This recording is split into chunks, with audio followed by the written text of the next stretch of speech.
मंगलाचरण। नमो हरिहंस, नमो सिंहाणं, नमो आयुर्याणं, नमो वज्राणं, नमो लोये संवसाहुतं। नत्वा जिनेन्द्रं नत्वा जिनेन्द्रं गतसर्वदोषं, सर्वज्ञदेवं हितदर्शकं च श्रीजैन सिद्धान्त प्रवेशिकेयं विरचते स्वल्पधियां हितान्यम्। हम अभी जैन सिद्धांत प्रवेशिका, जो कि गुरुवर्य पंडित गोपाल दास जी बरैया कृत जो है, उसका अध्ययन कर रहे हैं। उसमें हमने द्रव्य, गुण, फिर गुण के सामान्य गुण, विशेष गुण, उसके बाद में जो सामान्य गुण है, अस्तित्व गुण, वस्तुत्व गुण, द्रव्यत्व गुण, प्रमेयत्व गुण, अगुरु लघुत्व गुण, प्रदेशत्व गुण, इनकी बहुत विस्तार से चर्चा हो चुकी है हमारी। फिर हमने द्रव्यों का जो स्वरूप है, जो 6 द्रव्य है, उसमें जीव द्रव्य और अभी हम पुद्गल द्रव्य देख रहे हैं। पुद्गल द्रव्य का जो वर्णन आता है उसमें यही है स्पेसिफिकली कि स्पर्श रस गंध वर्ण आदि जिस द्रव्य में गुण पाए जाते हैं उसे पुद्गल द्रव्य कहते हैं। पुद्गल के 2 भेद कहे, परमाणु और स्कंध। परमाणु जो दूसरा विभाग नहीं हो सकता, ऐसे स्मॉलेस्ट सूक्ष्म पुद्गल को परमाणु कहते हैं। स्कंद किसे कहते हैं? तो अनेक परमाणु, 2 से अधिक, कितने भी हो, अनंत तक हो, ऐसे सब मिलके क्या हो जाता है, जो ग्रुप समूह बन जाता है, जो जिसका बंधन होता है उसे स्कंद कहते हैं।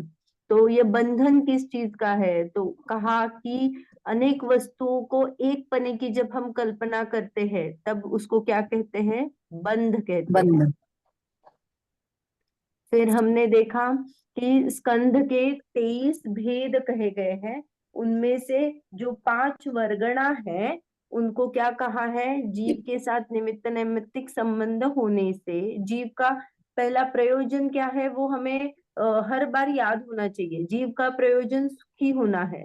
तो जीव सुखी होना चाहता है। जीव को सुखी होने में क्या गलती हो रही है, तो वो गलती सुधारने के लिए जीव के साथ जिसका संबंध आता है, जहां जहां मैं अपनत्व करता हूँ, जहां जहां मैं मेरी मिस्टेक होती है, वो क्लियर करने के लिए अभी यहाँ पे सिर्फ कितनी 5 वर्गनाओं की ही बात की।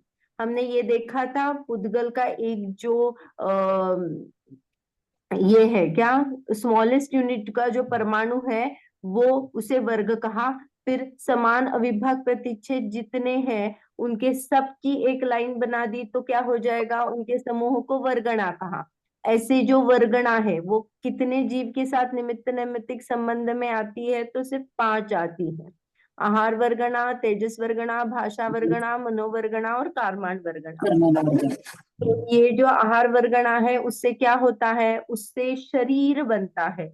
ये 9 कर्म में आ जाता है। आहार वर्गणा को 9 कर्म कहते हैं। तो ये कौन कौन सा है? औदारिक है, वैक्रिक है, आहारक है, और श्वासोश्वास भी किससे हो जाता है? आहार वर्गणा से परिणमित होता है। फिर ये 3 शरीर जो है उनकी डेफिनेशन भी हमने देखी थी। औदारिक शरीर स्थूल शरीर होता है, वो मनुष्य तिर्यंचों को होता है। वैक्रिक शरीर है जो क्या हो जाता है, देव और नारकियों को होता है। उसमें छोटा बड़ा, पृथक अपृथक, एक अनेक आदि या विचित्र क्रिया होती है, विक्रिया आदि होके ये शरीर बनता है, उसे वैक्रिक शरीर कहते हैं। फिर आहारक शरीर देखा, जो छठे गुणस्थान वर्ती जो मुनिराज है उनका देखा था। जो क्या थे? छठे गुणस्थान वर्ती मुनिराज जो है उनके क्या मस्तक से एक हाथ प्रमाण पुतला निकलता है। हम्म। जी। तो ये जो पुतला निकलता है वो क्यों निकलता है? तो तीर्थ वंदना या फिर शंका समाधान, शंका हो, या फिर कुछ जानने की इच्छा हो कि जो मुझे क्लियर कर सके। जी। अगर उसमें सात तत्वों संबंधी में कोई तो कुछ तो मुझे ऐसा लगा कि ये पूछ के आ जाऊं, तो ऐसे इसमें वो अप्रतिघात रहित जो पुतला रहता है वो श्रुत केवली और केवली के पादुल में जाके क्या हो जाता है, अपना समाधान करके अंतर मुहूर्त में वापस आ जाता है। ये आहारक शरीर है। फिर हमने ये आहार वर्गणा के अंतर्गत ये तीन शरीर देखे थे। फिर उसके बाद में तेजस वर्गणा देखी। तेजस वर्गणा से हमने यहाँ पे इतना ही देखा है, तेजस शरीर जो है वो क्या है, कांति तेजस वर्गणा क्या करती है, तेजस शरीर रूप जो है उस रूप परिणमित होती है। तो जैसे हमने आहार वर्गणा में औदारिक वैक्रिक आहारक शरीर लिया, वैसे ही तेजस वर्गणा में तेजस शरीर रूपी जो वर्गणा परिणमित होती है उसे तेजस वर्गणा कहा। तो उसमें वो तेजस शरीर क्या होता है, तो हमने तेजस शरीर की भी चर्चा की, निस्सरण अनिस्सरण। तो यहाँ पे जो शरीर को कांति देता है, कौन से शरीर को, तो औदारिक तेजस। वैक्रिक आहारक, ये तीन शरीर को जो कांति देने का काम करता है वो जो है वो अनिस्सरण तेजस शरीर है। और निस्सरण जो है जो बाहर निकलता है, शरीर से बाहर निकलता है, उसमें भी दो भेद है, शुभ अशुभ।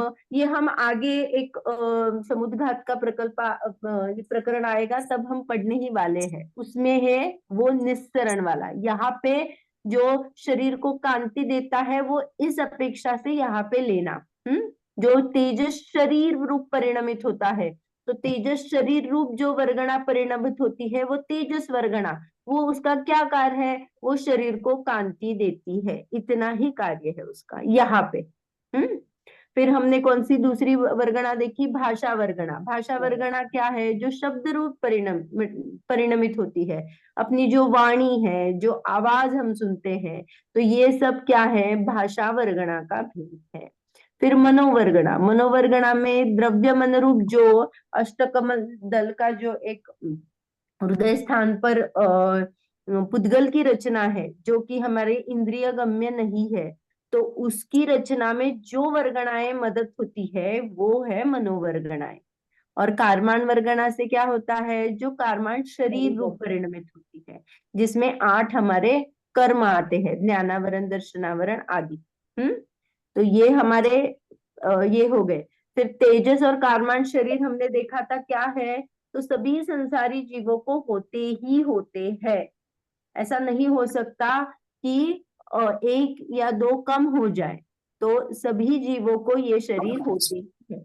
यहाँ पे एक प्रश्न आया है नीचे, एक से, अरे एक मिनट, हाँ सर,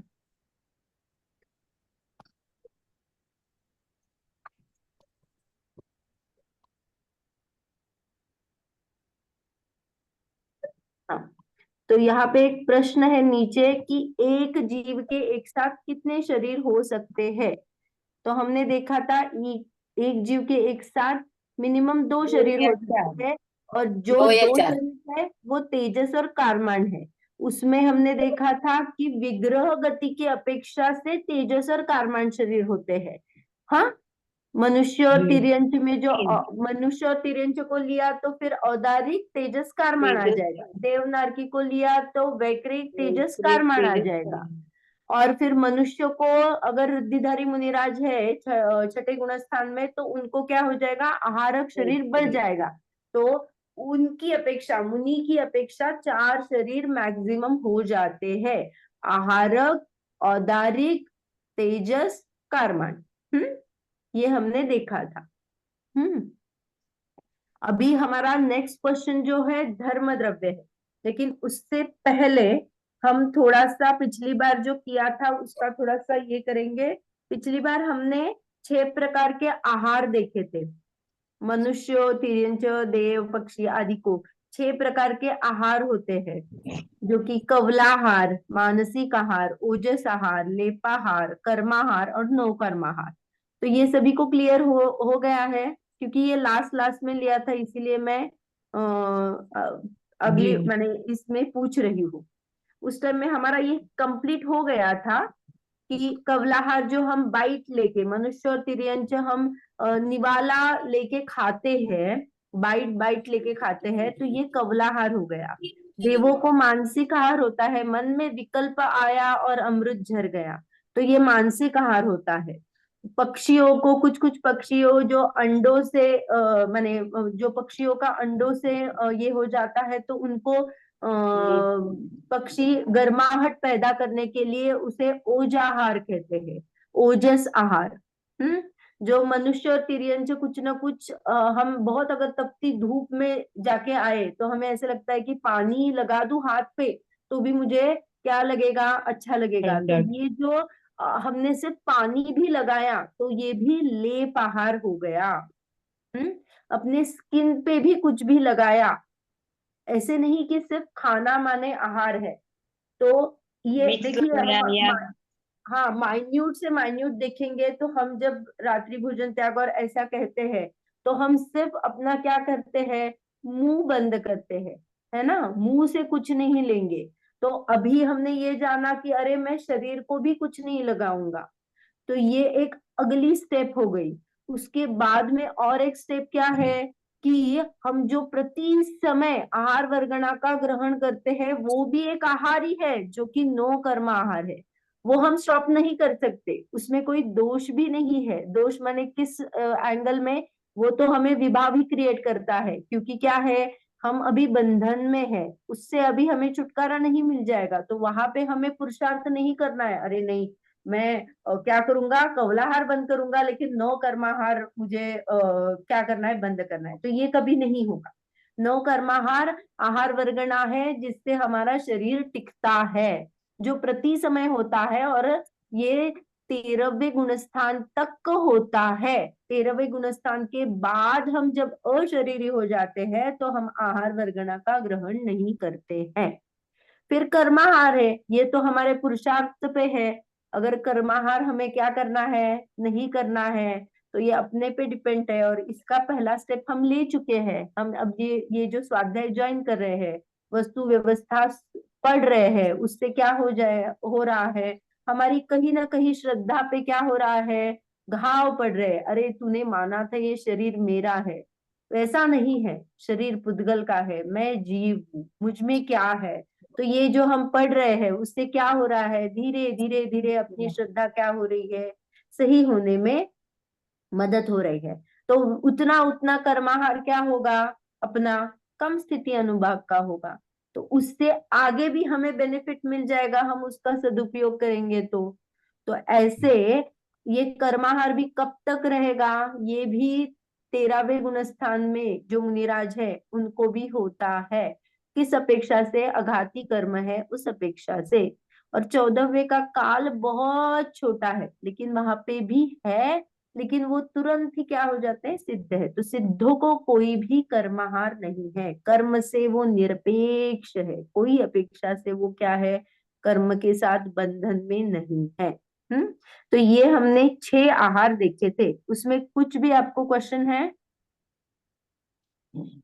फिर एक से फिर बताओ थोड़ा।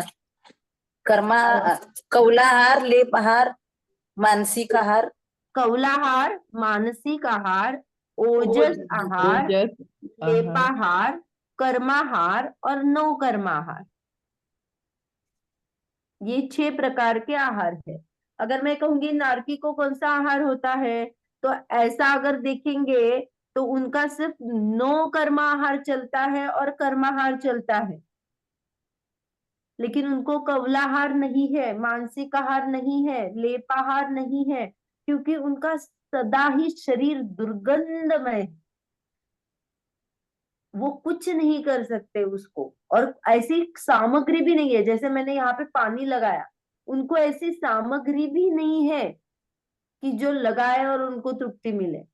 माने उनका आहार शरीर भी क्या है, बहुत दुर्गंधमयी और खराब है, और बाकी की जो चीजें है वो भी बहुत क्या है, पूरक नहीं है। तो वहां पे वैसा कुछ आहार नहीं मिलता, कुछ भी आहार नहीं है। सोचो कितने कितने समय तक, 33 सागर तक जीव क्या होता है वहां पे, रहता है। लेकिन सिर्फ ये नौकर्मा आहार और कर्माहार लेता है, और अपने को एक दीदी मील दीदी स्किप। नौकर्मा आहार में कैसे कैसे समझा, तो नौकर्मा आहार। नो कर्मा आहार माने आहार वर्गना ग्रहण करना और अपना ये शरीर बनना। हमने आहार वर्गना के 3 भेद देखे थे। औदारिक शरीर जिससे बनता है, वैक्रिक शरीर बनता है, और आहारक शरीर बनता है। तो अगर हम नारकी को कहेंगे तो नारकी को सिर्फ वैक्रिक शरीर है, तो वो वातावरण से जो पुद्गल में वातावरण में जो पुद्गल है उससे आहार वर्गना ग्रहण करेगा और वैक्रियक शरीर रूप कन्वर्ट करेगा उसको। तो ये जो आहार है वो सदा ही रहता है, वो सभी संसारी को होगा क्योंकि शरीर से रहित नहीं है। और शरीर बनाने में माने शरीर को कायम टिकाने में ये नौकर्मा आहार सदा ही लगता है। सिर्फ हमने विग्रह गति क्या की थी, उससे एक्सक्लूड की थी क्योंकि वहां पे शरीर नहीं है। दीदी हवा वगैरह भी नौकर्म आहार हो जाएगा?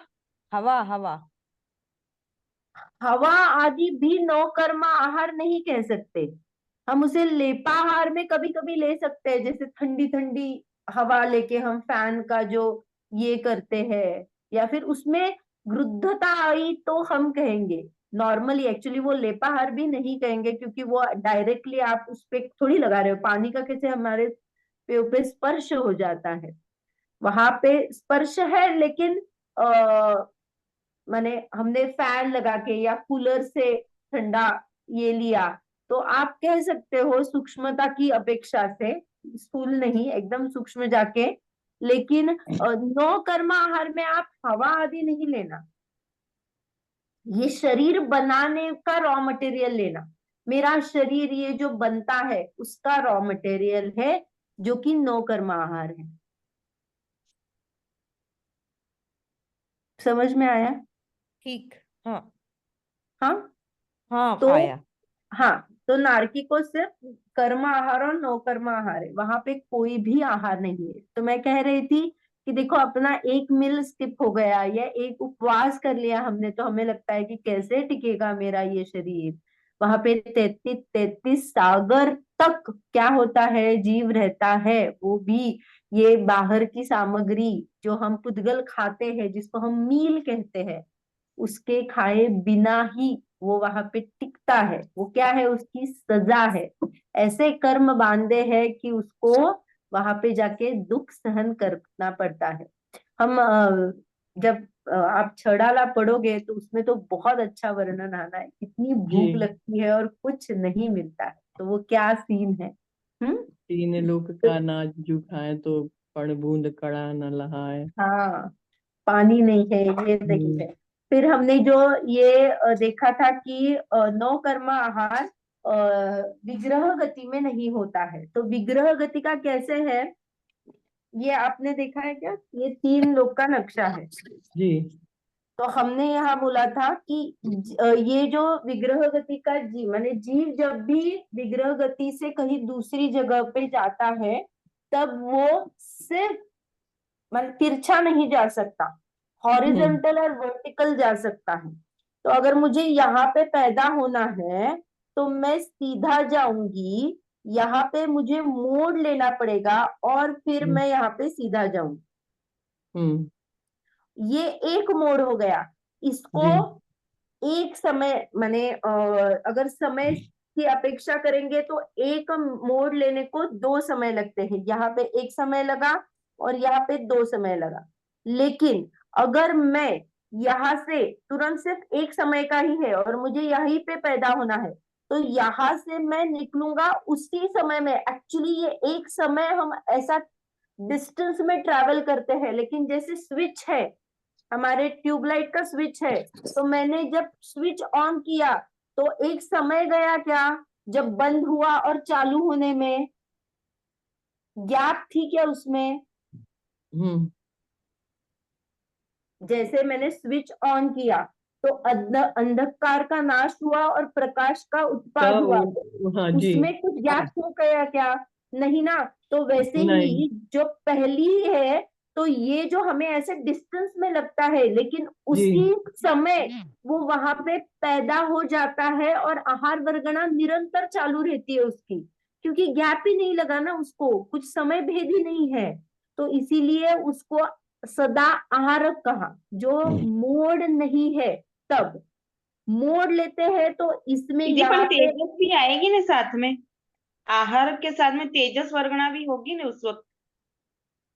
हाँ, तेजस देखिए, इसीलिए यहाँ पे कहा जो हमारा कारमान वर्गणा और तेजस वर्गणा है ना, वो अलग है। उसका काम तो चलेगा, वहां पे तेजस वर्गणा ग्रहण करेगा, कारमान वर्गणा, क्योंकि जीव भाव शून्य नहीं होता है। भाव शून्य नहीं है तो विग्रह गति में यहाँ पे कोई ना कोई तो जीव के भाव रहेंगे, उस भाव की अपेक्षा उसको कर्मबंध भी होगा। तो यहाँ पे वो अपेक्षा नहीं है, यहाँ पे शरीर की अपेक्षा आहारक और अनाहारक कहा है। और शरीर जब कहेंगे तो ये जो आहार वर्गणा के अपेक्षित जो 3 शरीर है वो यहाँ पे लेना है। आपका प्रश्न बरोबर सही है कि आपको ये कहना है कि वहां पे तो दूसरे शरीर का आहार तो चल रहा है। और तेजस भी चल रहा है। हाँ, तेजस का वो ये तो सदा ही रहता है, कारमान और तेजस शरीर कभी भी संसारी जीवों को नहीं रहता, ऐसा होता ही नहीं, वो सदा ही रहता है। लेकिन जब हम यहाँ से यहाँ जाएंगे और मुझे मोड़ लेके यहाँ पे पैदा होना है, तो यहाँ पे पहला समय जो रहेगा वो मैं अनारक रहूंगा। किस अपेक्षा से? मैं नो कर्म आहार नहीं ग्रहण करूंगा, कारमान करूंगा, तेजस करूंगा, लेकिन नो कर्म आहार यहाँ पे ग्रहण नहीं होगा। नहीं होगा। हाँ। और इसीलिए उसको अनारक कहा। और ये अपेक्षा हमें कहाँ लगानी है? जब हम कहेंगे कि कम से कम शरीर कहाँ होगा, तो आपको मोर स्पेसिफिक उत्तर देना है। तो आप ये लिखेंगे कि तेजस और कारमान शरीर कहाँ होगा, तो मोड़ गति, मोड़ जो होती है वो वाली विग्रह गति, विग्रह गति में नहीं होता है। ये सामान्य कथन है, ये क्या म्हणतात बेसिक कथन है। लेकिन जब आप उसको डिटेलली थोड़ा सा देखेंगे तो रुजु गति, जो पहली गति है उसे रुजु गति कहा। रुजु गति मैंने मोड़ ही नहीं लिया, वहां पे आहार होता ही है, वहां पे अनाहारक नहीं रहता। कौन सी अपेक्षा? ये शरीर के ग्रहण, आहार वर्गणा को ग्रहण नहीं किया, ऐसा नहीं होता, यहाँ पे होता है। तो ये 2, या फिर मुझे ऐसे ऊपर जाना है, ये पहला दूसरा तीसरा समय, ये 2 मोड़ लिए मैंने। तो ये ऐसा अगर होता है तो क्या हो जाता है, यहाँ पे मैं पहले क्या होंगी, 2 मोड़ लिए, माने मैं पहले और दूसरे में अनाहारक रही, मैंने शरीर बनाने के लिए कुछ भी ग्रहण नहीं किया। कौन सा शरीर? वो 3 वाला, आहार वर्गणा वाला, औदारिक व्यतिरेक आहार, ये यहाँ पे नहीं लिया इस अपेक्षा से।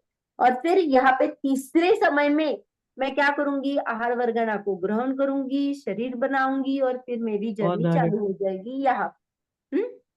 और फिर ये जो मोड़े है ना, यहाँ पे मान लो कोई एकदम इस कॉर्नर पे मुझे पैदा करना है, तो उस कॉर्नर में जाने के लिए फिर चौथा, माने 3 मोड़ तब लगते हैं, अदरवाइज नहीं लगते, क्योंकि वो कॉर्नर है ना, तिरछा जाना है ना मुझे वो। अगर ऐसा देखेंगे तो ये थोड़ा सा तिरछा हो जाता है ना, और ये घन है ना, इसीलिए ये 3 और फिर वहां पे जाने के लिए चौथा, ऐसा लगता है। तो ये मोड़ का भी हमारा रह गया था। अभी कोई प्रश्न है क्या मोड़ संबंधी किसी को? जो यहाँ पे मोड़ वाली गति स्पेसिफिकली जब कहा, 2 शरीर ही मिनिमम, कम से कम 2 शरीर जब रहते हैं, तो जब विग्रह गति, मोड़ वाली विग्रह गति जब रहती है, तब वहां पे 2 शरीर ही रहते हैं। ये जो कथन है वो क्लियर हो गया जी। तेजस और कारमण ही रहते हैं, है ना? हाँ, वहां पे रहते हैं। अभी और एक प्रश्न है, देखिए, औदारिक शरीर की संख्या असंख्यात कही है। औदारिक शरीर की संख्या माने काउंटिंग, कितने औदारिक शरीर हो सकते हैं? तो औदारिक शरीर की संख्या असंख्यात कही है। लेकिन हमने क्या देखा था? जीव अनंत है और औदारिक शरीर असंख्यात है। तो आप सोचिए ये कम कैसे हो गए? जीव अगर अनंत है तो औदारिक शरीर भी अनंत ही चाहिए। जी। तो ये क्या हो गया?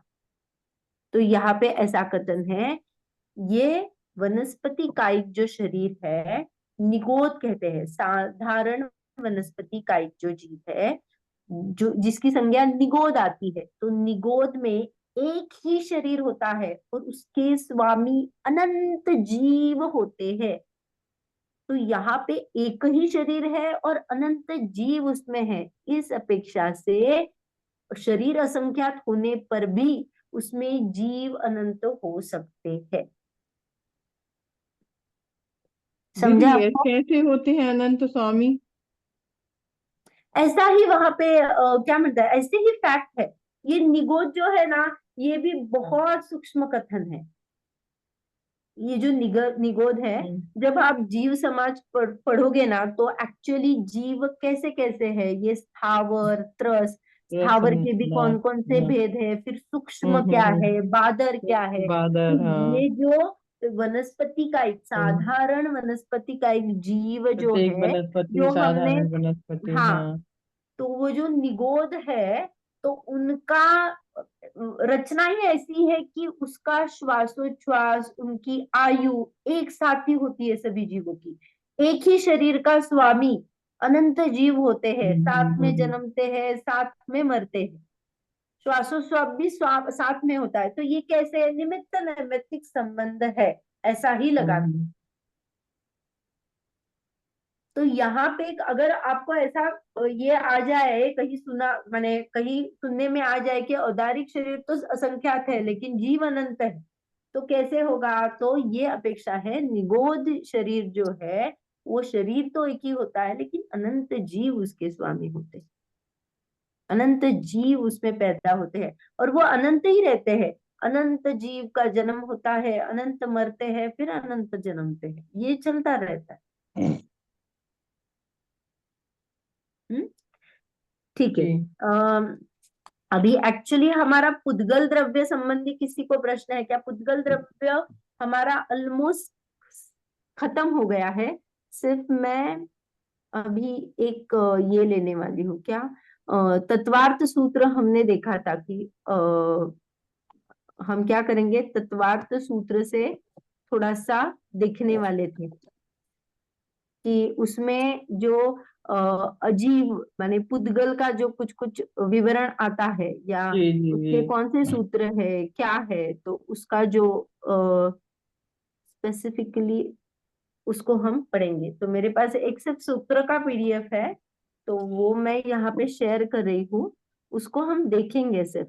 हम्म पहला सूत्र है, अजीव काया धर्मा धर्माकाश पुद्गला। हाँ, तो यहाँ पे क्या बताया है, देखिए, अभी अजीव की चर्चा हो रही है, 5वें अध्याय में अजीव की चर्चा है। यहाँ पे क्या कह रहे हैं, धर्म, अधर्म, आकाश और पुद्गल, ये चार क्या कहे, अजीव काया। अजीव काया का माने क्या है, ये अजीव द्रव्य है। हमने जो बहुत पहले एक चार्ट बनाया था 6 द्रव्यों का, उसका ही हाँ। इस अध्याय में सभी, माने वो चार्ट आप सामने रखोगे तो आपको क्लियर हो जाएगा, वो सेम टू सेम वैसा ही बता रहे हैं। स्वरूप, फिर प्रदेशों की संख्या, फिर वो जीव है या अजीव है, या फिर रूपी है या अरूपी है, ये सब 5वें अध्याय में आता है। तो यहाँ पे धर्म, अधर्म, आकाश और पुद्गल, इसको क्या कहा, अजीव कहा। तो आपने आपने ये नहीं सोचा होगा, सोचा तुरंत काल कहा गया। जीव तो ठीक है, जीव जीव है, अजीव नहीं है, लेकिन यहाँ पे काल का वर्णन क्यों नहीं किया? काल भी तो अजीव ही है ना। तो यहाँ पे अभी वर्णन धर्म, अधर्म, आकाश और पुद्गल का कर रहे हैं, और काल का स्पेसिफिकली आगे जाके वर्णन करने वाले हैं। इसीलिए उन्होंने अभी इतने को लिया और आगे बताने वाले हैं कि काल भी उसी में ले लेना।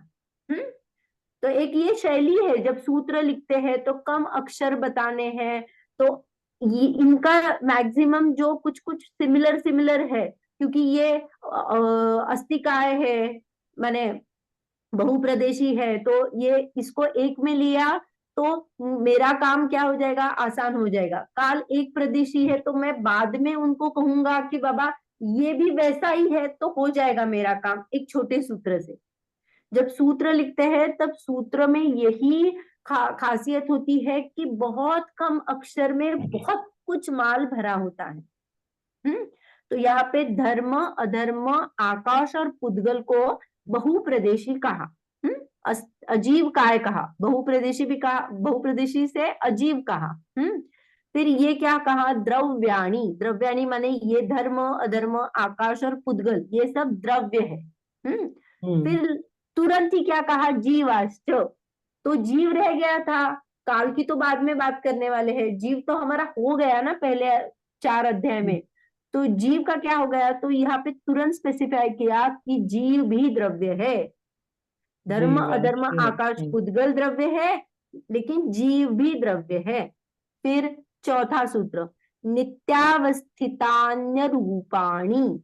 माने क्या कहा, ये जो द्रव्य है वो नित्य है। नित्य है माने क्या, काल अपेक्षा कहा, अनादि से अनंत है। अवस्थित है, अवस्थित है माने क्या बताना चाहते हैं, है, कभी भी घटबट नहीं होगी, यहाँ से वहां कन्वर्ट नहीं होने वाले हैं। ये सब कहा में कहा कि वो है, हाँ, अवस्थित है और अरूपी है। क्या कहा, ये सब द्रव्य कैसे है, अरूपी है। तो कोई प्रश्न है, कालापेक्षा बता। नित्य माने नाश नहीं होने वाला, कायम। अनादि अनंत है। और ये जो अवस्थित है माने संख्या अपेक्षा उतने की रहेंगे, कोई कन्वर्ट नहीं होगा, इस अपेक्षा से अवस्थित कहा।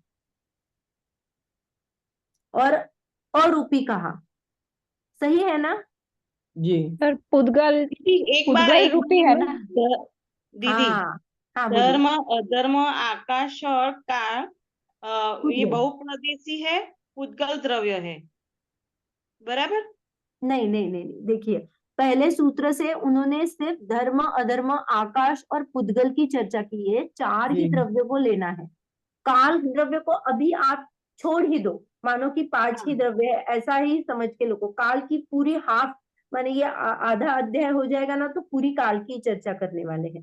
तो आप अभी 4 ले लो, तो ये 4 के बाद द्रव्यानी, तो ये कहा ये 4 क्या है, द्रव्य है।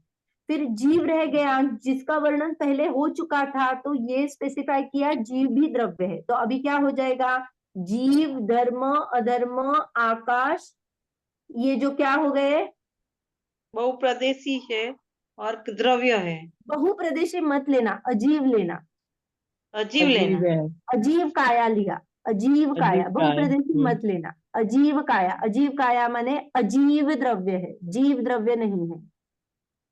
पहले सूत्र में बताया धर्म, अधर्म, आकाश और पुद्गल ये अजीव द्रव्य है। हमने जीव और अजीव का एक कॉलम किया था। हाँ, तो ये पहले बताया। फिर ये सब द्रव्य है कहा, फिर ये भी कहा अरे जीव जो रह गया है वो भी द्रव्य ही है, द्रव्य है। हाँ। फिर ये द्रव्य का डेफिनेशन में द्रव्य को बताते कहा कि ये द्रव्य जो कहे है वो नित्य है, माने अनादि निधन है। फिर अवस्थित है, अवस्थित माने संख्या अपेक्षा जितने जीव द्रव्य है उतने ही रहेंगे, जीव द्रव्य पुद्गल द्रव्य में नहीं होगा ऐसा। और रूपी ना माने क्या है, अरूपी है। तो कौन कौन से द्रव्य अरूपी कहा, जीव, धर्म, अधर्म, आकाश और पुद्गल। और जीव 4 पुद्गल रूपी है। धर्म, अधर्म, आकाश, पुद्गल आणि जीव अरूपी। पुद्गल रूपी है, पुद्गल रूपी है। हाँ, तो यहाँ पे जो चौथे सूत्र में रूपी कहा ना, अरूपी कहा ना सभी को, नित्य, अवस्थित और अरूपी। अरूपी किस किस को कहा, जीव को कहा, धर्म को कहा, अधर्म को कहा, आकाश को कहा और पुद्गल को कहा। लेकिन पुद्गल को कहना नहीं चाहते हैं, इसीलिए तुरंत 5वें सूत्र में कहा रूपी नहा पुद्गला। सिर्फ पुद्गल द्रव्य जो है वो रूपी है। हाँ, तो अभी यहाँ पे अजीव द्रव्य, जीव द्रव्य और रूपी और अरूपी, इसकी संज्ञा खत्म हो गई। यहाँ पे इतना ही बता, और सभी द्रव्य है ये कहा। बराबर। हाँ, हाँ।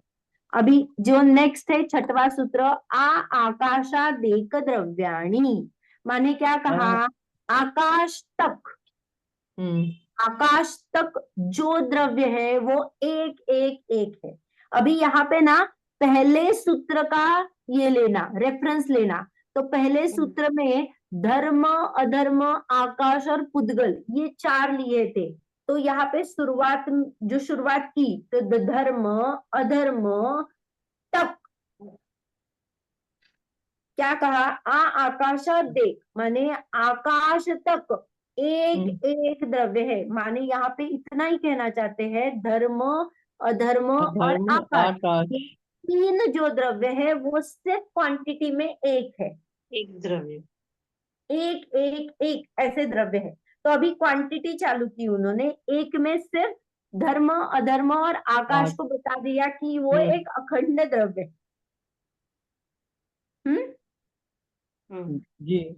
आगे तथा, अभी उनको ही, किनको, धर्म, अधर्म, आकाश को क्या कह रहे हैं, निष्क्रियाणि च, निष्क्रियाणि माने निष्क्रिय द्रव्य है। जैसे जीव में अजीव में कुछ न कुछ उथल पुथल होती है, वैसे इनमें नहीं होता, निष्क्रिय है, सिर्फ किसी के निमित्त में आते हैं, खुद कुछ नहीं करते, ऐसा बताना चाहते हैं। उनमें कुछ भी परिवर्तन नहीं होता। ये हमने ये भी देखा था कि उनका सदा स्वाभाविक ही परिणमन होता है, विभाव रूप वो होते ही नहीं। तो सदा ही स्वभाव ही परिणमन हो रहा है, इसलिए उसको कहा निष्क्रियाणि। हाँ, ये जी। क्या कहा, निष्क्रिय कहा। निष्क्रियाणि। हाँ, फिर 8वां जो है, असंख्येया प्रदेशा धर्मा धर्मैक जीवानाम, यहाँ पे क्या कहने चाहते हैं, जो धर्म, अधर्म और जो एक जीव है उसके प्रदेश असंख्यात प्रदेशी है। अभी प्रदेश की बात कर रहे हैं, तो प्रदेश में धर्म और अधर्म के असंख्यात प्रदेश है, हमने माना, लेकिन एक जीव के धर्माधर्मैक मैक जो है ना, तो एक जीवानाम माने एक जीव के, क्योंकि जीव तो अनंत है तो अनंत प्रदेशी हो जाएगा, ऐसा नहीं, एक जीव के असंख्यात प्रदेश है। हमने अगर प्रदेशों की ये देखा, कॉलम देखेंगे तो जीव के भी असंख्यात प्रदेश है, धर्म के भी असंख्यात प्रदेश है और अधर्म के भी असंख्यात प्रदेश है, ये यही कहना चाहते हैं। उसका आगे का सूत्र है आकाशास्यानंतः, आकाश के अनंत प्रदेश होते हैं। फिर उद्गल के प्रदेश रह गए, उद्गल के कितने हैं, तो संख्येया संख्येयाश्च उद्गलानाम, माने क्या, उद्गलों में संख्यात असंख्यात अनंत प्रदेश होते हैं। फिर अभी पुद्गल का कहा, तो फिर नानो को क्या कहा, न अणु हो, माने क्या, परमाणु का एक प्रदेश ही होता है या फिर प्रदेश ही नहीं होता, ऐसा भी कहते हैं। हमने कभी कभी न को नास्ति रूप कहते हैं ना, वैसे ही एक की गिनना कहाँ होती है, तो वो प्रदेश रहित ही है, ऐसा माने हम जो कहते हैं ना, तो वैसा वाला यहाँ पे लेना कि परमाणु का एक ही प्रदेश है, वो अस्थि का नहीं है, माने बहुप्रदेशी नहीं है, इस अपेक्षा नानो हो, परमाणु के प्रदेश नहीं होते, ऐसा इसका शाब्दिक अर्थ है। तो प्रदेश नहीं होते माने क्या, मेनी प्रदेश नहीं होते, एक ही प्रदेश है, ऐसा अर्थ लेना, अनेक नहीं तो एक है, एक ही है। हाँ, यहाँ पे रहित है ऐसा नहीं लेना, प्रदेशों से रहित परमाणु होगा ऐसा नहीं है। हो गया क्लियर जी। तो यहाँ पे सभी प्रदेशों की क्या हो गई, डिवीजन। हाँ, माने सभी प्रदेश आ गए। अभी जो नेक्स्ट है कौन सा है, 12वां है, लोकाकाशे वगाहा। यहाँ पे क्या कहना चाहते हैं, इन धर्मादिक द्रव्यों को अवगाहन, माने अवगाहन माने ये कहाँ पाए जाते हैं, तो लोकाकाश में पाए जाते हैं। कौन कौन से प्रदेश, धर्म, अधर्म, अधर्म, आकाश और पुद्गल। तो आकाश तो पुद्गल। पूरा एक ही है, लेकिन ये बाकी के जो सब है वो क्या है, लोकाकाश में पाए जाते हैं। तो उसकी जीव जगह आएगा बताई। ना दीदी, जीव भी होगा ना इसमें? हाँ, जीव भी होगा। देखिए, पहले 4 अध्याय में ना जीव का पूरा वर्णन कर चुके हैं, और अभी ना अभी हम पुद्गल के बारे में जान रहे हैं, तभी इसका मैंने रेफरेंस लिया, क्योंकि जीव के बारे में ये जीव के साथ आता ही है, ऐसा आप ले लेना, क्योंकि वहां पे जी। उसका वर्णन हो चुका है कि लोकाकाश प्रमाण ही रह माने लोकाकाश के अंदर ही होता है। तो यहाँ पे अलग से उनको बताने की जरूरत नहीं पड़ी, क्योंकि पहले कई सूत्र में ऐसा आ चुका है कि वो जैसे दूसरे अध्याय में विग्रह गति की चर्चा की तो बता चुके हैं कि ये इतना ही प्रदेश में घूमता है, इसके बाहर जाता ही नहीं है। तो ऐसे बहुत सारे सूत्र में जीव के वर्णन में आ चुका है, इसलिए स्पेसिफिकली यहाँ पे फिर से नहीं लिखा कि जीव को भी अवगाहना देता है लोकाकाश प्रमाण ही। तो ये बताने की जरूरत यहाँ पे नहीं भासी। नहीं तो वो सेम हो जाएगा ना, फिर से क्यों कहा, पहले कह चुके हैं। जी जी। फिर आगे जो है वो है 13वां, धर्मा धर्मयोः कृत्स्ने। यहाँ पे क्या बता रहे हैं कि धर्म अधर्म द्रव्य का अवगाह समग्र लोकाकाश में होता है, क्योंकि उसकी क्वांटिटी एक है, असंख्यात प्रदेश है, तो वो पूरा लोकाकाश में है। ये 13 सूत्र तक हमने देखा। जी। उसमें कोई डाउट है? ना।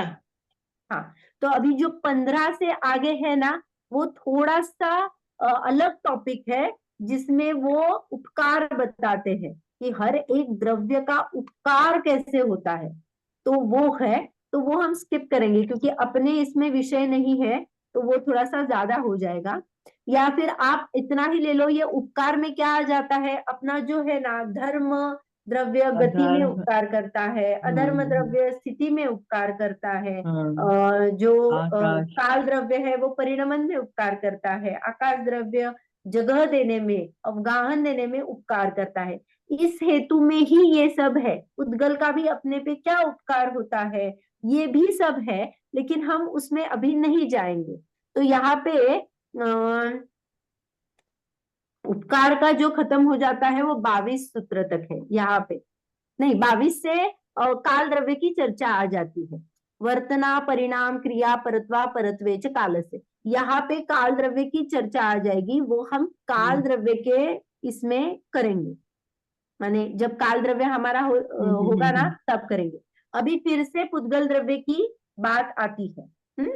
पुद्गल द्रव्य में देखिए अभी 23 सूत्र, स्पर्श रस गंध वर्णवंताः पुद्गलाः। पुद्गल के विशेष गुण बताए, स्पर्श रस गंध वर्ण वाला जो है वो पुद्गल है। ये आप माने ये मैंने अभी तक नहीं बताया है, लेकिन जो 24वां सूत्र है वो है पुद्गल की पर्याय। पुद्गल में जो पर्याय होती है वो कौन कौन सी है, तो वो है शब्द बंध सौक्ष्म्य स्थौल्य संस्थान भेद तमश्छाया तपोद्योतवंतश्च।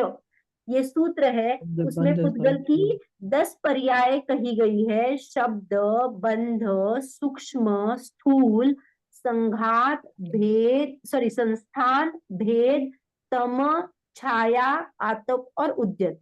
ये 10 पर्याय पुद्गल की कही गई है। शब्द में भाषात्मक अभाषात्मक आप ऐसे एकदम शॉर्ट में मैं बताती हूँ, या बंध में हमने जो लिया था जीव और पुद्गल का जो बंध होता है वैसा वाला, जीव और अजीव का जो विषय बंध होता है वो ले लो, या अजीव का मैंने पुद्गल का पुद्गल के साथ जो बंध होता है वो ले लो। सूक्ष्म माने जो परमाणु आदि जो है उसकी अपेक्षा नहीं देते हैं। हाँ, स्थूल में जो आ जाएगा वो ये कंपैरेटिव स्टडी है, सूक्ष्म और स्थूल कंपैरेटिव है। 2 चीजें ले लो, अगर परमाणु और स्कंद को कहोगे तो आप कहोगे परमाणु सूक्ष्म है और क्या है, स्कंद स्थूल है। तो ये कंपैरेटिव स्टडी पुद्गल के पुद्गल में कही है। फिर संस्थान माने आकार, उसका आकार कितना है, कैसा है, कुछ कुछ के नियत रहते हैं, कुछ कुछ वेरिएबल हो सकते हैं, जैसे बादलों का आकार कोई डेफिनेट आकार नहीं है, बदलता है, वैसा वाला ले सकते हो। भेद जो है, जो भंग होते हैं, टुकड़े होते हैं, तो टुकड़े किस किस अपेक्षा से होते हैं, कौन कौन से किस किस कैटेगरी में है, वो भेद में आ जाता है। तम तो हमें पता है, तम माने अंधकार होता है। छाया जो है कि जब छाया किसे कहते हैं, जो प्रकाश है उसको मैं जब ढकती हूँ तो उसे क्या कहते हैं, हम छाया कहते हैं। कभी कभी वो प्रतिबिंब या परछाई कहते हैं। वो क्या है, पुद्गल की रचना है, मेरी परछाई भी पुद्गल की रचना है। और आतप और उद्योत ये भी कुछ कुछ जुगनू आदि जो रहते हैं उनको क्या जी रहता जी। है, वो जो लाइट आती है तो वो उद्योत रहता है।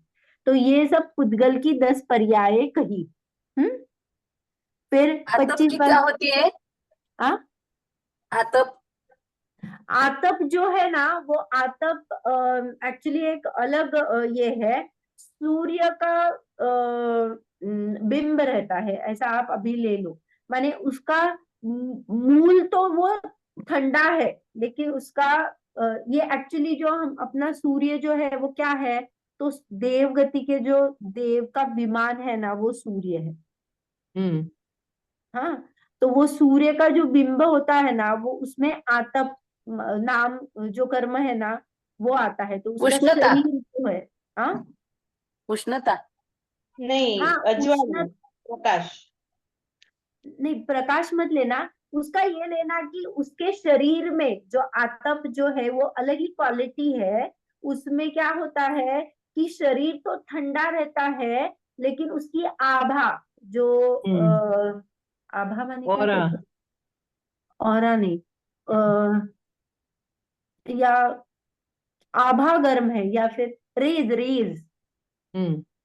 रेज, उसके जो रेज रहते हैं वो गर्म है। तो ये जो सूर्य में वो क्वालिटी रहती है आतप वाली। और उद्योत जो है वो चंद्रमा के जैसा है, उसका मूल शरीर भी ठंडा होता है और आभा भी ठंडी रहती है। जैसे जुगनू का रहता है ना, जुगनू का क्या है, लाइट तो लगती है लेकिन वो गर्म होने वाली नहीं है, माने उसका सिर्फ वो ठंडा शीतल, ही रहता है ना, तो उसको तकलीफ होगी ना उस शरीर को, अगर लाइट जली तो। शीतलता। हाँ, वो शीतल ही रहता है।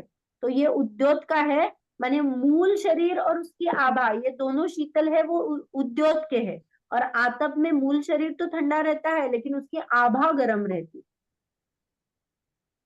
रेज जो निकलते हैं उससे वो गर्म होते हैं। तो ये सूर्य का बिंब है, वो आतप का एग्जाम्पल आता है।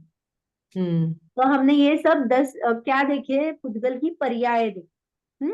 अभी जो है अणवाह संधाश्च, अभी हमने जो बंध के बारे में देखा था ना, तो वो है। पहले तो यहाँ पे दो भेद देखे, क्या देखे पुद्गल के दो भेद, अणवाह संधाश्च, अणु और स्कंद माने परमाणु और स्कंद, ये दो क्या है, पुद्गल के भेद है।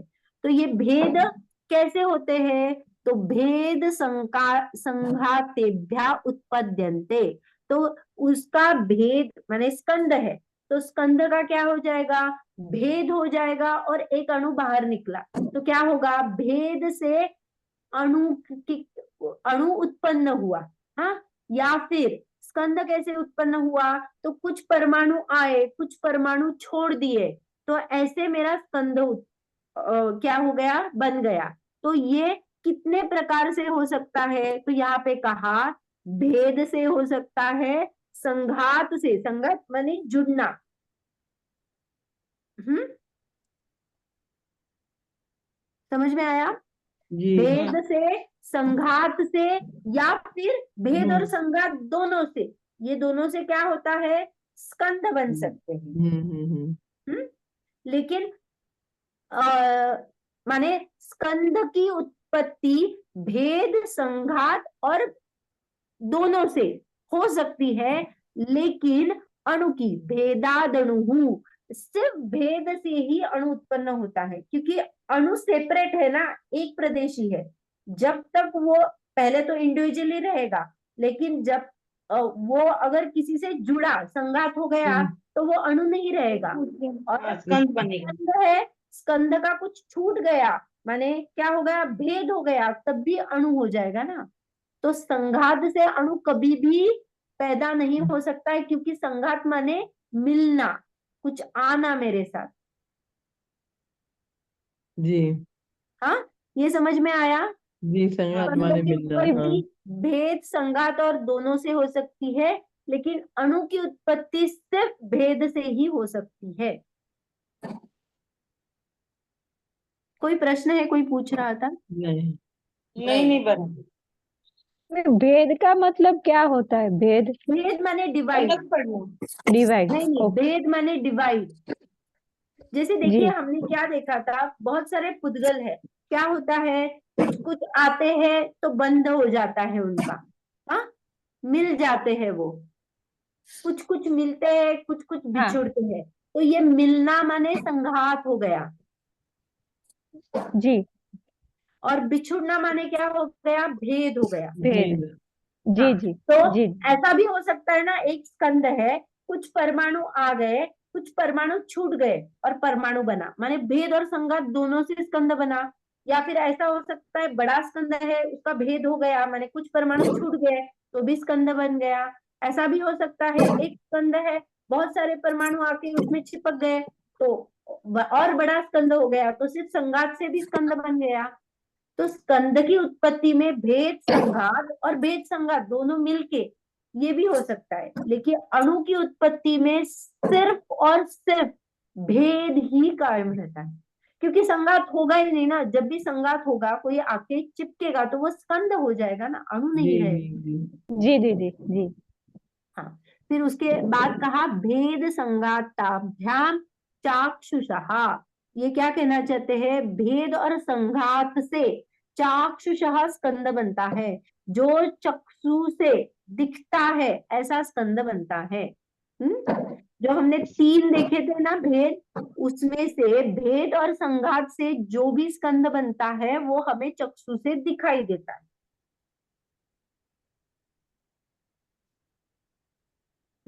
क्योंकि वो बड़ा है, कुछ ना कुछ आया है, कुछ कुछ गया है, तो ऐसी क्वालिटी बताई है कि जो हम चक्षु से देख सकते हैं, ये जैसे जी टेबल है और ऐसे है, क्योंकि माइन्यूट लेवल पे हम नहीं बता सकते हैं ना। तो ऐसे जो परिणमन, पुद्गल का परिणमन होता है जो हम कहते हैं, जैसे स्किन में है, स्किन में क्या हो गया, काला पैच आ गया, तो क्या होगा, एक्चुअली यहाँ पे भेद भी हो गया और संघात भी हो गया, कुछ परमाणु आके मिल गए, कुछ बिछुड़ के चले चले गए। गए, तो हमें वो पकड़ में आया, तो ये चक्षु इंद्रिय का विषय बनता है, ये उन्होंने कहा।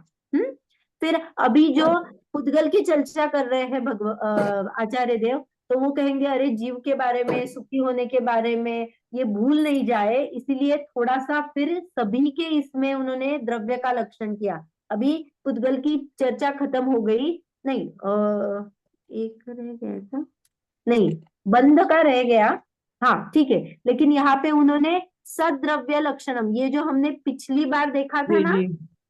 जो द्रव्य गुण पर्याय में देखा था, उसके 2-3 सूत्र है जो हमने यहाँ से लिए थे।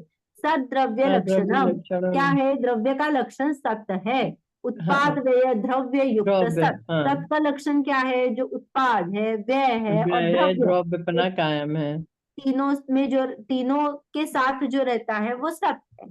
फिर तद भाव व्ययम नित्यम, तो क्या है उसका अर्थ, अपने भाव माने अभिभाव। अपने स्वभाव से वो क्या होता है, च्युत नहीं होता, वही उसका वस्तु का जो भाव है वो सदा कायम रहता है, अपने भाव को नहीं छोड़ता। जैसे जीव जीव ही रहेगा, जीव अन्य नहीं होगा, तो ये उन्होंने कहा नित्य, क्या कहा, नित्य, तद नित्य। भाव व्ययम नित्यम, उसके भाव कभी बदलते नहीं है। फिर यहाँ पे और ये थोड़ा सा अलग है, अर्पिता अर्पित सिद्धे, उसमें कहना चाहते हैं मुख्यता और गौण्यता की अपेक्षा वस्तु में विरोध शैली होते हुए भी, मैंने 2 अलग अलग विवक्षा होते हुए भी हम अनेकांत करने के लिए क्या करते हैं, मुख्य और गौण करते हैं। जैसे आप, एक एग्जाम्पल बताती हूँ मैं आपको यहाँ पे, जैसे मैंने पुद्गल सुना। को अमूर्तिक हम्म, कहा। तो ये बात सही है गलत है? सही है। मैंने नहीं, पुद्गल पुद्गल मूर्तिक है, नहीं हुआ। रूपी है। हाँ, मैंने पुद्गल को अमूर्तिक कहा। पुद्गल तो रूपी है, तो मूर्तिक हुआ ना। हाँ, यहाँ पे देखिए, अभी ये अपनी साधुवाद शैली है। इससे हमें क्या कहना चाहते हैं? अगर मैं पुद्गल को मूर्तिक कहूंगी तो आप ये अपेक्षा थोड़ा सा डिफिकल्ट जा सकता है। हाँ, 1 मिनट ही लूंगी। देखिए, जैसे जीव में ज्ञान गुण है, ये मैं कहूंगी तो अन्य गुण नहीं है क्या? सिर्फ ज्ञान नहीं, गुण ही है क्या? नहीं है, अन्य गुण है ना अन्य चार गुण में। है। ज्ञान हाँ, ज्ञान वैसे ही मैंने अभी पुद्गल को क्या कहा? पुद्गल में सिर्फ मूर्तिक गुण नहीं है, इस अपेक्षा से वह अमूर्तिक है। थोड़ा पचने में डिफिकल्ट है ये, कि मैंने अमूर्तिक का कॉन्टेक्स्ट ही बदल दिया, अर्थ ही हाँ, बदल दिया। क्या अर्थ है? यहाँ पे अभी दिखने वाला, नेत्र इंद्रिय वाला या स्पर्श रस गंध वाला वैसा वाला मैंने लिया ही नहीं। मैंने क्या लिया? सिर्फ एक मूर्तिक ही गुण उस पुद्गल द्रव्य में नहीं है, इसीलिए वह अमूर्तिक है। माने उसमें बहुत सारे अन्य गुण भी है, तो एक गुण को देख के थोड़ी बता सकते हो आप कि उसमें ये है। मैंने दीदी, एक रूपी म्हणजे मूर्त आणि अरूपी म्हणजे अमूर्त असंच ना? हो, पण आता मी विवक्षा वेगळी घेतली, हे थोडस अवघड आहे। जसं मी म्हणलं, जैसे मैंने देखा, जीव में ज्ञान गुण है। हम्म, सिर्फ ज्ञान गुण है क्या?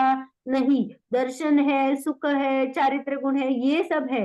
लेकिन अगर मैं सिर्फ जीव को ज्ञान के साथ लेती हूँ, तो यहाँ पे क्या किया मैंने? ज्ञान को मुख्य किया, बाकी को गौण किया। यहाँ पे जो अर्पित नर्पित सिद्धे कहा, तो यही बताना चाहता है, साधुवाद में ऐसी शैली है, जब कुछ कथन किया जाता है, जीव ज्ञानवान है, तब ज्ञान को मुख्य किया, तो बाकी के गुण क्या है?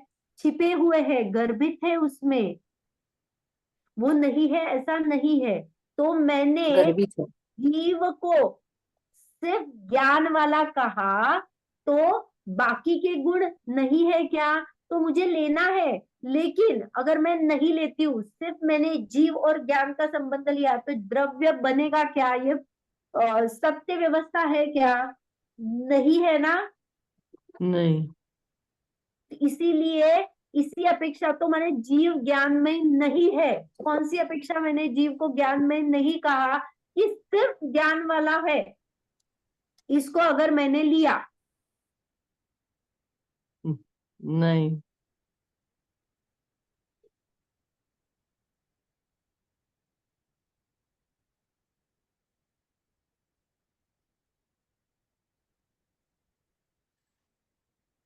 हेलो, हाँ आपको आवाज आ रही है ना? आ हाँ, रही, आ आते रही। आते। हाँ, तो अगर मैंने ऐसा कहा जीव में एक ही गुण है, तो ये गलत बात हुई ना। तो इसीलिए मैंने, अगर एकांतवादी जो कहते हैं, जैसे बौद्ध क्या कहते हैं, जीव हाँ, क्या है? सिर्फ क्षणिक है। तो हमने हाँ, उनको क्या कहा कि आपकी मान्यता गलत है। जी, सिर्फ क्षणिक है पर्याय से, लेकिन ऐसा नहीं है, जीव नित्य भी है जी, गुण की अपेक्षा। तो ऐसा जब कथन होता है, तो यहाँ पे साधुवाद शैली में उसी चीज को, मैंने पुद्गल को भी अमूर्तिक में कह सकती हूँ। कौन सी अपेक्षा से? कि एक ही गुण मूर्तिक नहीं है, उसमें अन्य गुण भी है, तो आप एक गुण की मुख्यता से क्यों कथन कर रहे हो? नहीं, ऐसा नहीं, वो पूरा बंच है ना, वो पुद्गल है। तो इसीलिए एक गुण की अपेक्षा से कर रहे हो, इसलिए मैंने उसको अमूर्तिक।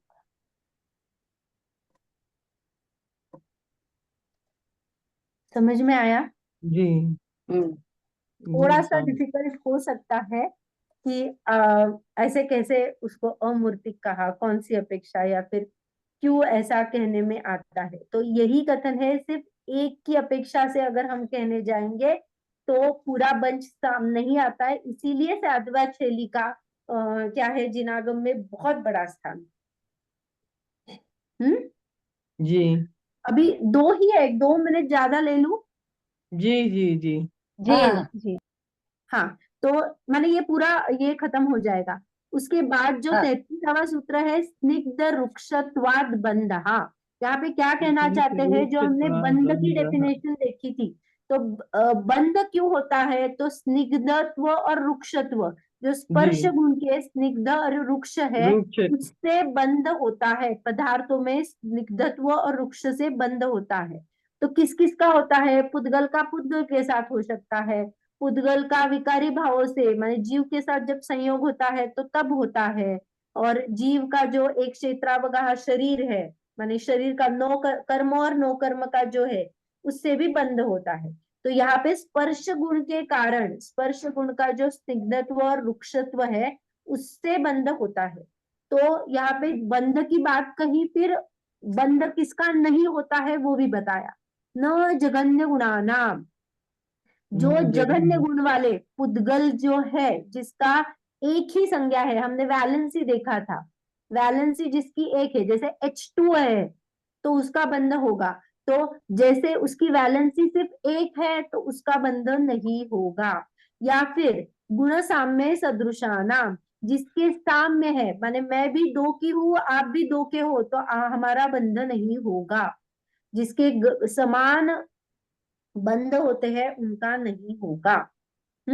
तो किनका होगा, द्व्यधिकादि गुणानाम तु, द्व से अधिक, 2 से अधिक जो डिफरेंस होता है, उनमें बंध की पॉसिबिलिटी होती है। तो हमने क्या देखा, किनका बंध नहीं होता है, जो जिनके अविभागी प्रतिच्छेद जगन्य गुण वाले होते हैं, उन पुद्गलों का बंध नहीं होता। जो समान गुण वाले होते हैं उनका बंध नहीं होता। कब होता है, तो जब स्निग्ध और रुक्षता के कारण होता है, और 2 से अधिक गुण हो तब बंध होता है। किनका होता है, तो स्निग्ध का स्निग्ध के साथ होता है, रुक्ष का रुक्ष के साथ होता है, और स्निग्ध का रुक्ष के साथ या रुक्ष का स्निग्ध के साथ ऐसा बंध हो सकता है। ये हमने बंध के बारे में देखा। फिर बंदे दिको, हाँ ठीक है, बंदे दिको परिणामिक पारिणामिको च, माने बंद होते समय 2 से अधिक गुण वाले परिणमन करने वाला का ही बंद होता है, उनमें 2 का अधिक डिफरेंस होना चाहिए। क्या होता है, 2 से अधिक कम गुण वाले परमाणु है और अधिक गुण रूप परिणमित हो जाते हैं।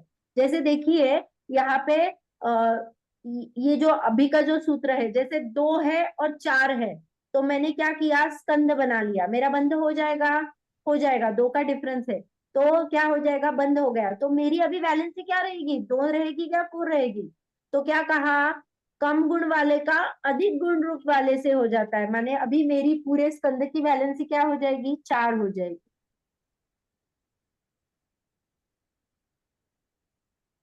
समझ में आया? जी हाँ, माने जब ओ। स्कंद होता है तो मैक्सिमम जिसकी वैलेंसी है, जिसके अविभाग प्रतिच्छेद की वैल्यू ज्यादा है, वो पूरे स्कंद को अलॉट हो जाएगी।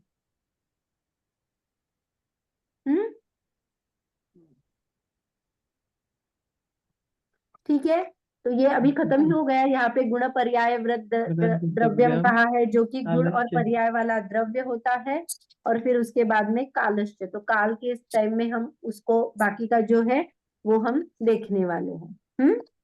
जी तो अभी इसमें जो हमने आज पुद्गल का जो पूरा ये देखा और पूरा 5वां अध्याय देखा, उसमें कुछ भी ये है,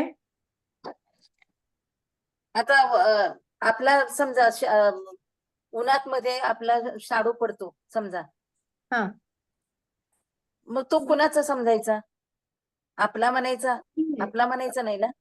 अपन लोग देखिए, पढ़ लें फिर पहले दीदी, दोबारा जो नहीं बनेगा। नाही नाही, हाँ आपला म्हणायचं नाही ना, परछाइया नहीं, होती है। देखिए ये सब पुद्गल की छाया है। पुद्गल शरीर भी पुद्गल है, पुद्गल की छाया माने वो शरीर का क्या होगा, परिणमन हो गया, या फिर नीचे के जो परमाणु जहाँ पे पण पड़ी आपली है, छाया पडती ना, आपल्याच शरीराची पडती ना, तो मग यहाँ पुद्गल पे कसं म्हणायचं? देखिए शरीर भी पुद्गल है ना। मैं कौन हूँ? मैं जीव द्रव्य हूँ, मैं अरूपी हाँ हूँ। हाँ शरीर मेरा है हमने कब माना? दो द्रव्य है, अभी हम संसार में है। अ, अ, लौकिक व्यवहार चलाने के लिए हम ऐसा कहते हैं कि शरीर मेरा है। जैसे मैंने कहा हाँ कि ये किसका घर है, तो मैं नहीं कह सकती पुद्गल का घर है। मुझे हाँ एड्रेस हाँ, नहीं पड़ेगा ना सांसारिक हाँ जीवन जीने के लिए, तो मैं कहूंगी ये मेरा घर है। लेकिन अंदर से हाँ मानूंगी क्या ये पुद्गल की व्यवस्था है, इसमें मेरा कुछ भी कंट्रीब्यूशन नहीं है। ये शरीर हाँ म्हणजे किसका है? ये शरीर पुद्गल का है, मेरा कुछ भी नहीं है इसमें।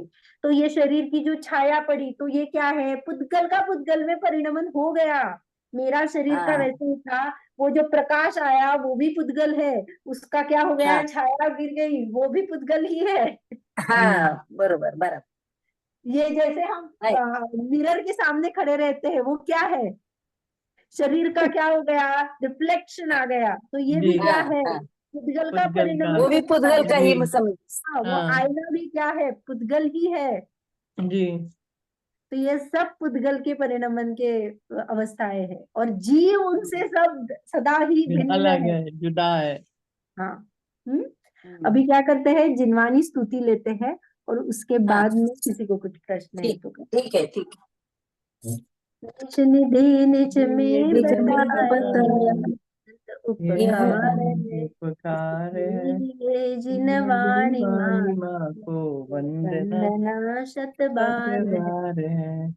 वंदना शत बार है। काय सर्ग।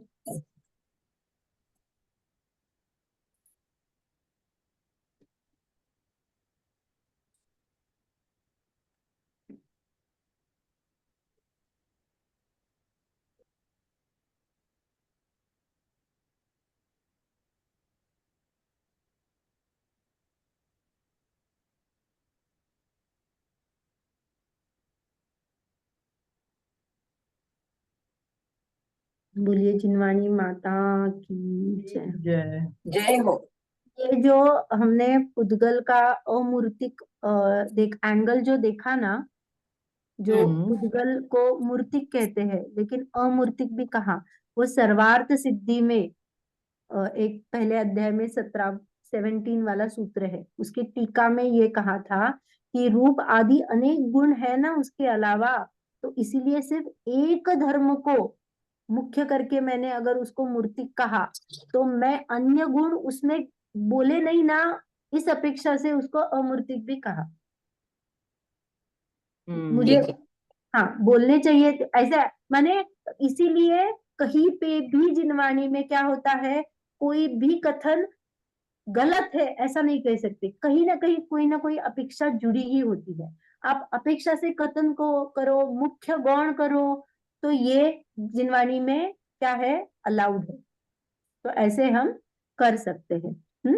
तो अभी हमने सिर्फ ना ये एक सिर्फ छोटी बात रह गई है कि हमारे जो इंद्रिय है उसमें ये वर्गणा कौन कौन सी वर्गणा का विषय बनता है।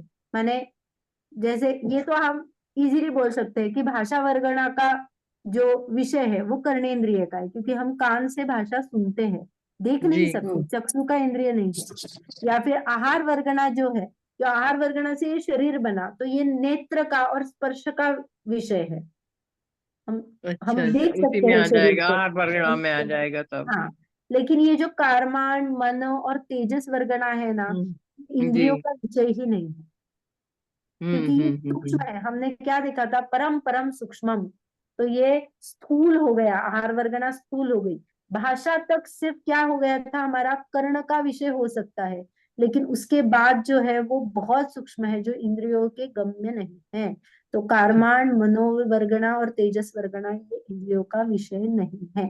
हम्म हम्म। हम्म ठीक है।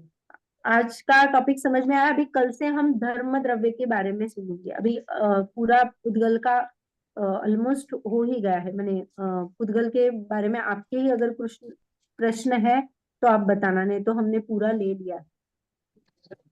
हम्म? ठीक ठीक है। है। आज बोलिए, कुछ प्रश्न है? नहीं नहीं, हाँ ठीक है। तो कल कल कक्षा रहेगी तो हम धर्म द्रव्य को स्टार्ट करेंगे। जी। हम्म? ठीक है, चलिए। आज मैं क्वेश्चन के कल आंसर कक्षा नहीं है क्या? क्यों होगी ना, कल शुक्रवार है। ओ कल कौन सी हाँ। छुट्टी है? काफी छुट्टी। ठीक है। कल कक्षा रहेगी। जी हाँ। जी।